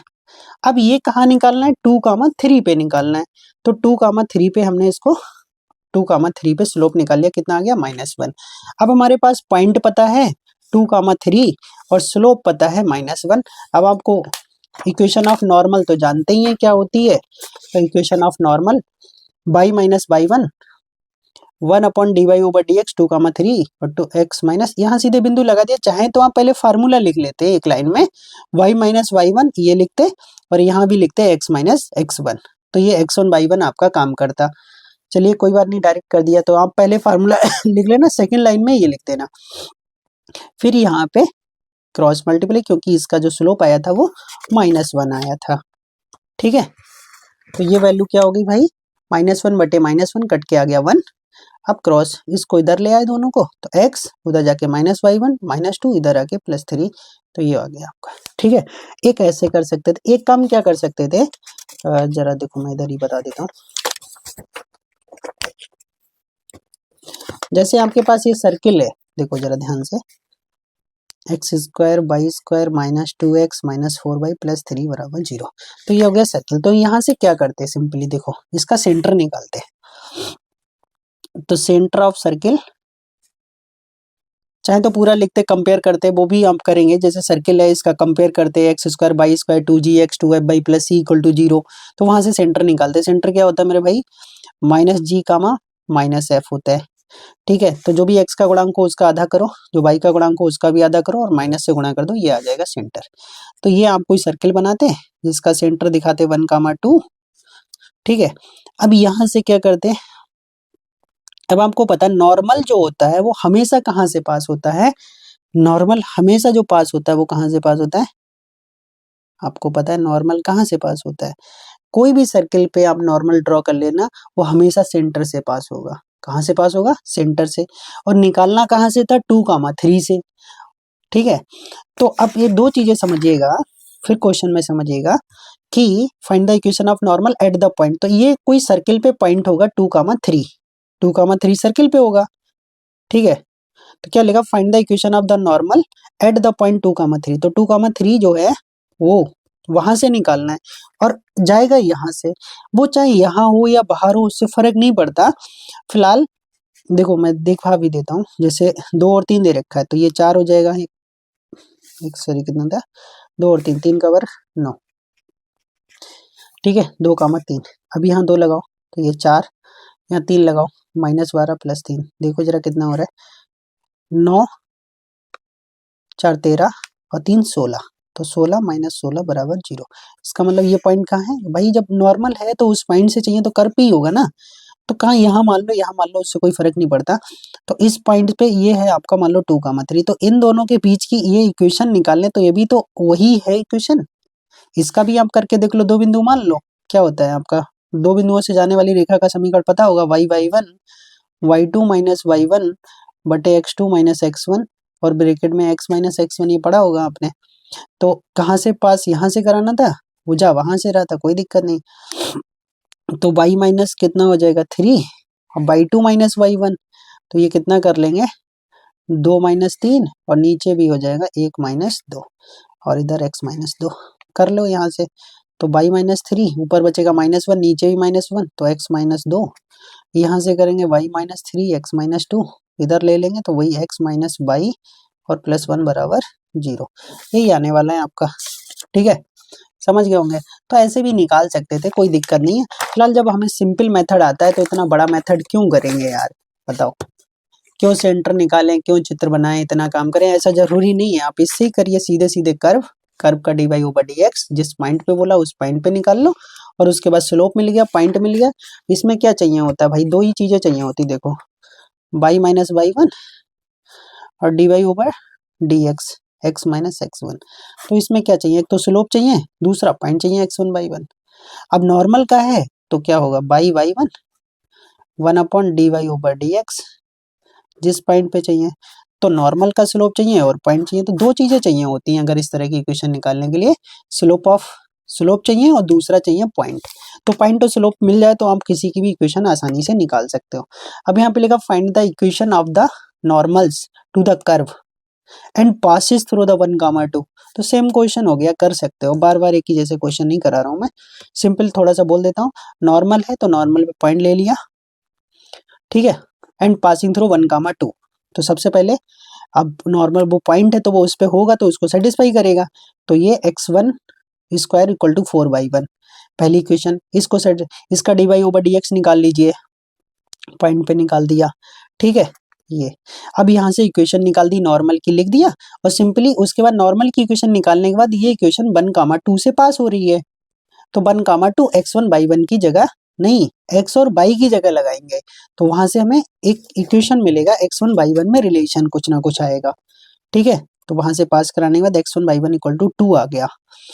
इसलिए क्वेश्चन इंपॉर्टेंट है, थोड़ा सा हटके है। सबसे पहले हमने क्या किया, फिर बता देता हूँ एक बार, थोड़ा अलग है इसलिए कि सबसे पहले हमसे पूछा था find the equation of the normal to the curve x square equal to 4y which passes through the point यहाँ पे।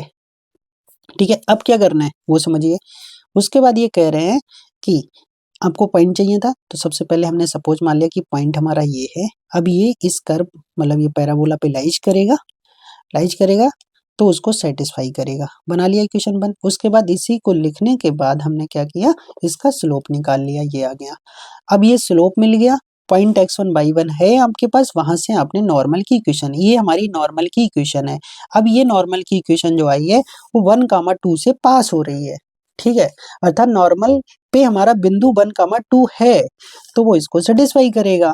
तो x की जगह 1, y की जगह 2 लगा के x1y1 में एक रिलेशन आ गया ये। अब ये वाली इक्वेशन जो 3 बनी है और ये जो इक्वेशन 1 बनी थी x1y1 वाली, ये यहाँ से दोनों की हेल्प से हम x1 या y1 किसी एक की वैल्यू फाइंड आउट कर लेंगे। तो वहां पे हमने वैल्यू लगा दी ये, तो y1 की वैल्यू क्या हो जाएगी, 2/x1 लगा दिया यहाँ पे।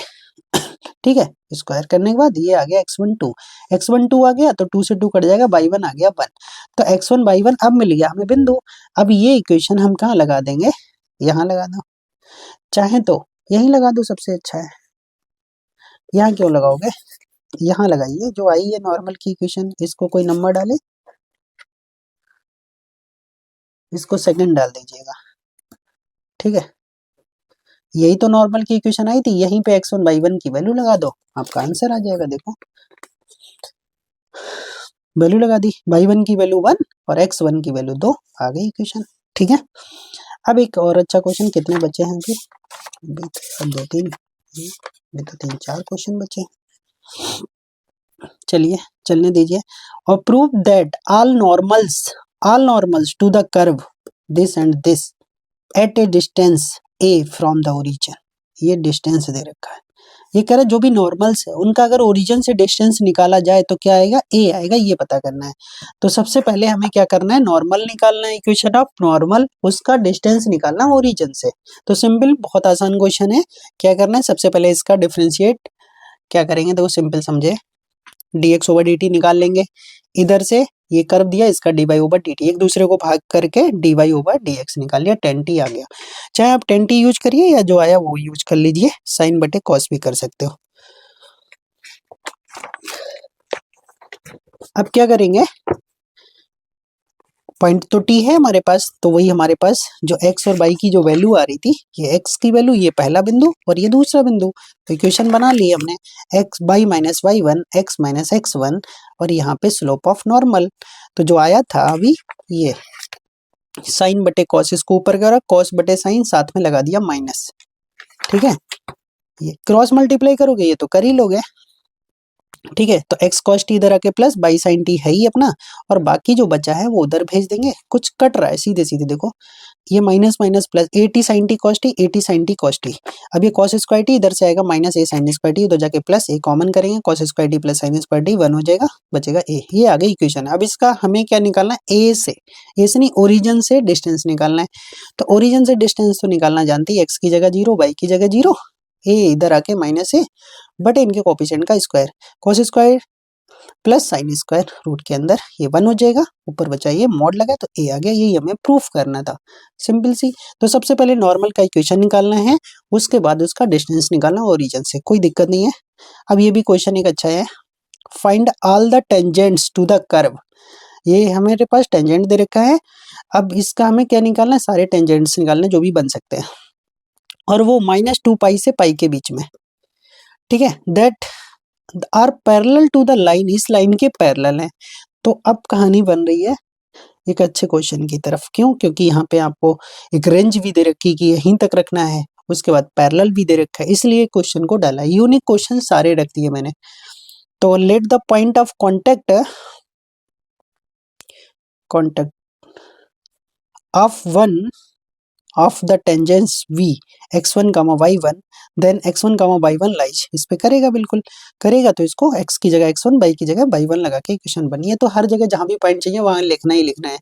उसके बाद since the tangent are parallel to the line, जो टेंजेंट है वो इस लाइन के पैरेलल है, तो इसका सीधे dy ओवर dx निकालिए, इसका स्लोप निकालिए, दोनों को बराबर कर दीजिए। तो अभी उस लाइन का स्लोप dy ओवर dx जो कर्व था और जो लाइन दे रखी थी x प्लस 2y, ये तो माइनस एक्स का गुणांक बटे y का गुणांक -1/2, गुणांक मतलब कोफिशिएंट -1/2, दोनों बराबर कर दिए। अब ये जो वैल्यू आएगी वो निकाल लीजिए। इसका डिफरेंशिएशन किया, डिफरेंशिएशन करने के बाद ये बन रहा है। अब इसको सीधे सीधे पॉइंट जो था वहां से सेटिस्फाई करा दो, जहां जहां भी dy ओवर dx है या कोई भी बिंदु x की जगह x1, y की जगह y1 लगा दो। अब आपके पास वैल्यू है dy over dx at x1, y1 equal to half minus half, तो ये वैल्यू डायरेक्ट लगा देंगे जिससे क्वेश्चन आसान हो जाएगा। ठीक है, यहाँ पे सॉल्विंग करने पे बाद sine x1 plus y1 equal to 1 आ गया, ये इक्वेशन आ गई सेकेंड। और ये इक्वेशन जो आपकी स्टार्टिंग में थी वो थी फर्स्ट, वो क्या थी आपकी y1 बराबर cos x1 प्लस y1, ये एंगल है। वहां पे है हमारा साइन के साथ बराबर में 1 लिखा हुआ है, दोनों का वर्ग करके जोड़ दीजिए। 1 और 2 का स्क्वायरिंग, क्या लिखा squaring 1 and 2 and then adding, ठीक है, we get cos square sine square by 1 square plus 1, ये हो जाएगा 1, इधर आ गया ये। तो बाई 1 की वैल्यू यहाँ 1 से 1 कटने के बाद बाई 1 आ गया 0, वाई 1 की वैल्यू 0 लगाओगे, जैसे इसमें बाई 1 0 लगाएंगे तो साइन x1 बना जाएगा, पीछे वाले में जब बाई 1 की वैल्यू 0 लगाओगे, ठीक है, तो यहाँ पे तो ये 0 हो गया, तो cos x1 बराबर 0, तो दोनों एक ही जैसी कंडीशन बनी है।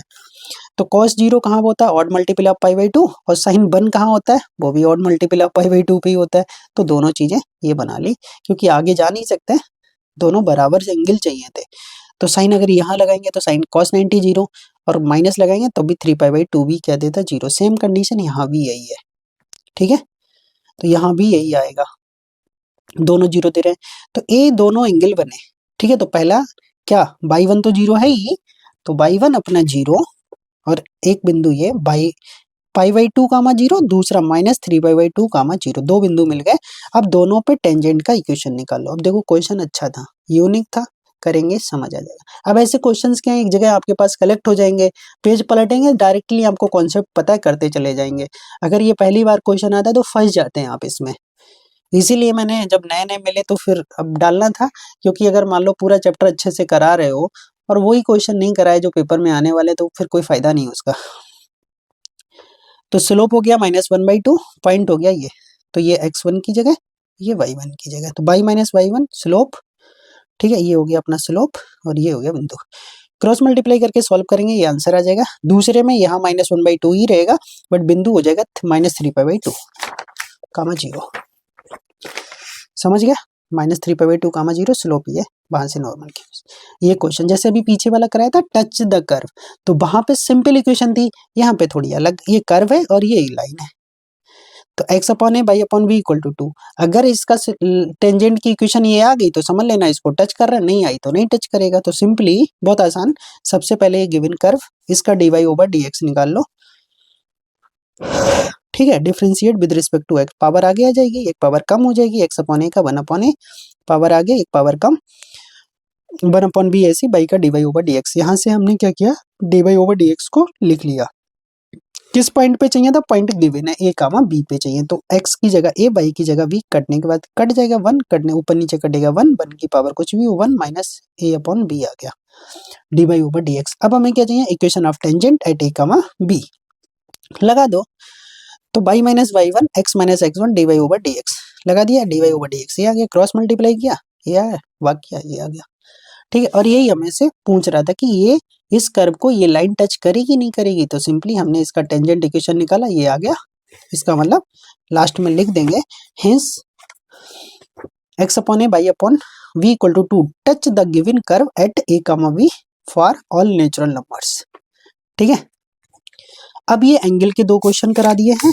ठीक है, क्योंकि ये काफी क्वेश्चंस करा दिए हैं आपको। Find the angle of intersection of the following curves, y square equal to 4x और x square equal to 4y। तो सिंपल बहुत आसान कहानी है। देखो ऐसा नहीं है, अपने को जो भी टॉपिक पढ़ना है, जो भी अपने सिलेबस में है, वो अपर लेवल तक पढ़ना है, इसके बाहर नहीं आ सकता, कुछ है ही नहीं टेंजेंट नॉर्मल में, तो क्या ही आएगा।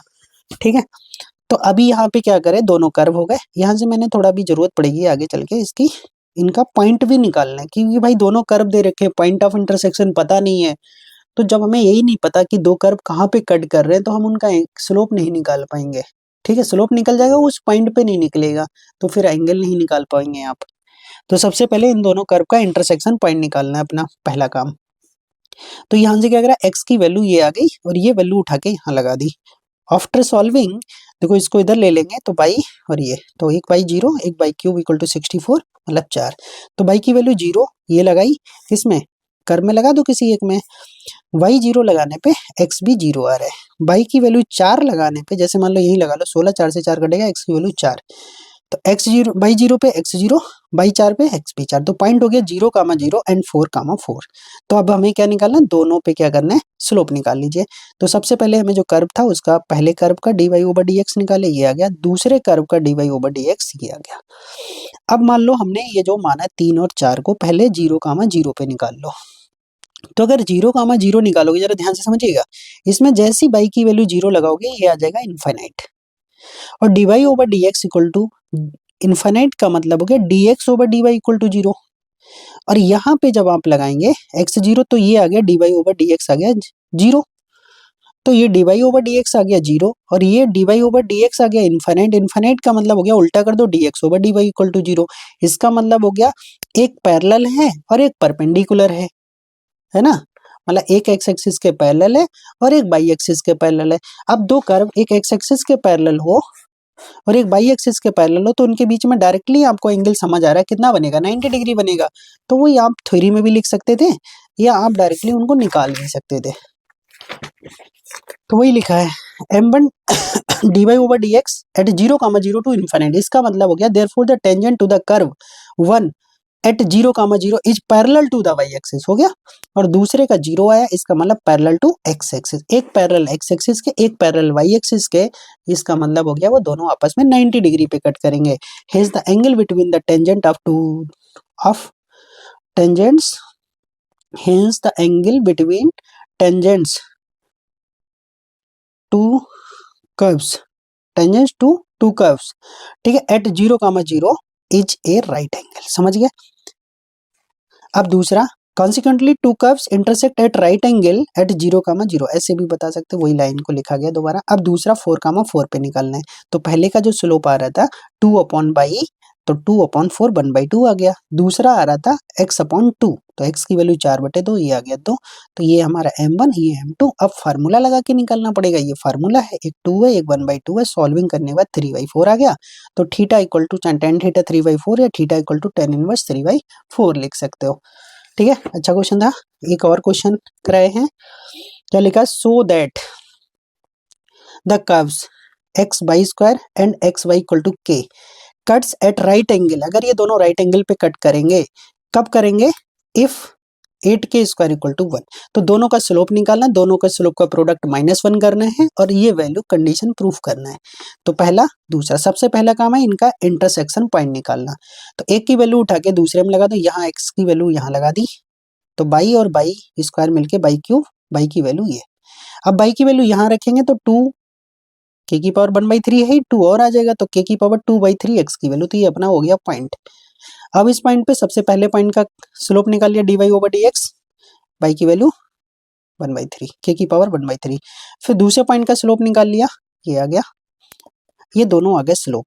अब इन दोनों स्लोप को क्या करेंगे, प्रोडक्ट -1। क्यों, for the curves 1 and 2 to cuts at right angles at p we must have m1 into m2 equal to -1, अर्थात द प्रोडक्ट ऑफ टू, ठीक है, दोनों स्लोप्स के जो बनेंगे वो उनका प्रोडक्ट कितना होगा, -1। दोनों का कर लिया -1, माइनस से माइनस कट जाएगा, 2 इधर चला जाएगा, ठीक है, क्रॉस मल्टीप्लाई से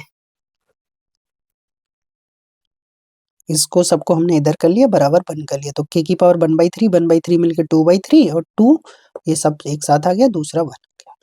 ठीक है, अब यहाँ से हमने क्या करा, इसका क्यूब कर लिया, क्यूब करेंगे हट जाएगा, 1/2 का 1/8 हो जाएगा, 8 मल्टीप्लाई कर लेंगे, आंसर आ जाएगा। ठीक है, तो बहुत अच्छा था। कॉन्सेप्ट क्या था कि पहले दोनों कर्व का इंटरसेक्शन पॉइंट निकालना है, फिर दोनों का इंटरसेक्शन जैसे पॉइंट मिल गया उसी पॉइंट पे दोनों का स्लोप निकाल लेना है, दोनों के स्लोप का प्रोडक्ट -1 के बराबर रखना, कंडीशन आ जाएगी। तो ये देखने में तो बड़े हो सकते हैं, ठीक है, बट ये टफ नहीं है बिल्कुल भी। सो that the condition that the curves, एक कर्व ये है, सेम ऐसा ही कर्व दूसरा है, बस उसमें डैश लगा है, और ये पूछ रहे हैं शुड वी इंटरसेक्ट ऑर्थोगोनली, मतलब वही 90 डिग्री पे, और ये कंडीशन, तो सेम वही काम। सबसे पहले ये पॉइंट्स हैं अपने, इनका पॉइंट हमें पता नहीं, तो x1/1 ले लिया, ठीक है। x1/1 फिर इन दोनों कर्व को क्या करेंगे, सेटिस्फाई करेंगे। क्लियर? तो पहली इक्वेशन ये, दूसरी इक्वेशन ये। अब जो दोनों को x1/1 सेटिस्फाई करेंगे वो 3 और 4 हो गया। अब दोनों का dy/dx निकाल लो, पहले पॉइंट का भी उसी पॉइंट पे और दूसरे कर्व का भी उसी पे, केवल किसका डिफरेंस, डैश का। अब दोनों का प्रोडक्ट -1 के बराबर कर दीजिए, इसका और इसका, दोनों को -1 के बराबर, ये आ गया अपना, ये लाइन आ गई। सबसे इंपॉर्टेंट है, ये नंबर हमारा 7 बन गया। अभी जो 7 बना है, अब ये इसी की तरह जो 3 और 4 इक्वेशंस हैं, इससे इसको माइनस कर दो एक को दूसरे से, तो क्या लिखा, सब्ट्रैक्टिंग 4 फ्रॉम 3, तो 3 से 4 को माइनस किया, तो इधर x1 इधर x1 स्क्वायर हो जाएगा कॉमन, तो a माइनस a1 बाहर आ जाएगा x1 स्क्वायर, ऐसे इधर 1 से 1 तो कट के 0 हो जाएगा, और जो बचेगा v माइनस b डैश, और जो आएगा y1 स्क्वायर कॉमन, वो दूसरी साइड जाके माइनस कर लिया। अब ये इक्वेशन और ये इक्वेशन, एक को दूसरे से कर दो डिवाइड, तो क्या करो, 8 इक्वेशन को 7 से डिवाइड कर दो, तो x1 से x1 स्क्वायर कट जाएगा, इसके बटे में a1 a डैश आ जाएगा a। अब ये अलग अलग बटे करो, तो a से a कटेगा 1/a डैश, इधर a डैश से a डैश कटेगा। अब ये जो a है 1/a इधर भेजेंगे प्लस हो जाएगा, और 1/b माइनस है ही, और जो डैश वाला है, ये डैश वाला भी इधर ले आओगे तो ये माइनस में हो जाएगा, तो चाहे उधर लिखो या इधर, यही कंडीशन आपको प्रूफ करनी थी। तो ये आज के लेक्चर में बहुत सारे क्वेश्चन कराए, अभी बता भी देता हूँ आज के लेक्चर में मैंने कितने सारे क्वेश्चंस कराए हैं। एक तो मैंने प्रीवियस कॉपी से भी कराए हैं आपको 4-5 क्वेश्चन, 3 4 5 6 7 8 ये 9 10 11 12 13 14 15 और ये 16, तो 16 क्वेश्चन तो आज के नए नोट्सों में कराए हैं ऐड। अब तुम सोच सकते हो कि मेरा काम ये नहीं है कि भाई 4-6 क्वेश्चन करा के चैप्टर को फिनिश करो, नहीं, चैप्टर में जितने आने लायक है, अगर किसी भी चैप्टर में एक भी नहीं है तो एक भी क्वेश्चन नहीं कराएंगे, अगर एक में अगर 50 क्वेश्चन भी आने लायक हैं तो 50 कराएंगे। ऐसे बहुत सारे चैप्टर्स हैं जिसमें मेंस में एक भी क्वेश्चन नहीं आएगा, तो हम उन चैप्टर्स को नहीं कराएंगे, ठीक है। मेंस में जो आएगा वही करेंगे आपको, ठीक है। जहां से आने की उम्मीद होती है वो सब कुछ डिटेल में मिलेगा आपको। तो बहुत बहुत धन्यवाद आप सभी का यहाँ तक वीडियो देखने के लिए। ज़्यादा से ज़्यादा वीडियो को शेयर कर दीजिए, इस वीडियो को ओपन रखा जाएगा, ठीक है, यूट्यूब पे। और बाकी किसी को अगर बैचेज हमारे कांटेक्ट करना है तो कर सकते हैं। थ्योरी कैसे लिखना है ये हमारे नोट्स में आपको दिख ही रहा होगा, अच्छे से लिखिएगा, ठीक है। Thank you for watching this video.